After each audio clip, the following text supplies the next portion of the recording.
കാൽനൂറ്റാണ്ട് കാലം പ്രവാസ ജീവിതം നയിച്ച മലയാളി രോഗവും കടവും കൊണ്ട് കഷ്ടപ്പെടുന്നു. ഖത്തറിൽ സ്വന്തമായി ബിസിനസ് നടത്തിവന്ന സുബ്രഹ്മണ്യനാണ് മാരകരോഗം കാരണം ദുരിതമനുഭവിക്കുന്നത്.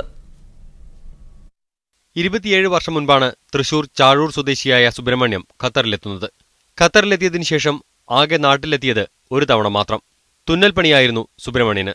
സ്വന്തമായും അല്ലാതെയും തയ്യൽ കടയിൽ പണിയെടുത്ത് കുഴപ്പമില്ലാതെ പോകുന്നതിനിടയിലാണ് ബിസിനസ്സിൽ തകർച്ച നേരിട്ടത്. കടം വാങ്ങി ബിസിനസ് മുന്നോട്ടു പോയെങ്കിലും അധിക നാൾ തുടരാനായില്ല. മുന്നോട്ടുള്ള വാതിലടഞ്ഞപ്പോഴാണ് സാമൂഹ്യ പ്രവർത്തകനായ മുഹമ്മദിനെ സുബ്രഹ്മണ്യം ബന്ധപ്പെടുന്നത്. ഇയാൾ എന്നെ വിളിച്ചതാ, ഇങ്ങനെ നാട്ടിൽ പോകണം. അന്നേരം ഈ അസുഖങ്ങളും പ്രശ്നങ്ങളൊന്നും ഇല്ല വിളി. അങ്ങനെ അത് ശരിയാക്കുന്ന അവസരത്തിലാണ് ഇയാൾ താമസിക്കുന്ന റൂം സെറ്റിലായിരുന്നു. ആ കോമ്പൗണ്ട് പൊളിച്ച് ഇയാൾ കൂടെ താമസിച്ച ആൾക്കാരൊക്കെ 4 വരെ പോയി. ഹൃദയസ്തംഭനത്തെ തുടർന്ന് ആശുപത്രിയിൽ പ്രവേശിപ്പിച്ചപ്പോഴാണ് ബ്ലോക്ക് ഉള്ളതായി അറിയാൻ കഴിഞ്ഞത്. ശസ്ത്രക്രിയകൾക്ക് മറ്റുമായി വലിയൊരു തുക തന്നെ സുബ്രഹ്മണ്യത്തിന് ആവശ്യമായി വരും.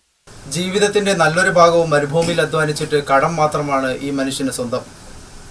സുമനസ്സുകളുടെയും മനുഷ്യസ്നേഹികളുടെയും സഹായം അഭ്യർത്ഥിക്കുകയാണ് സുബ്രഹ്മണ്യൻ എന്ന ഈ 60-കാരൻ. ഖത്തറിൽ നിന്നും മീഡിയ വണ്ണിന് വേണ്ടി റമീസ് ചാത്തിയാറ.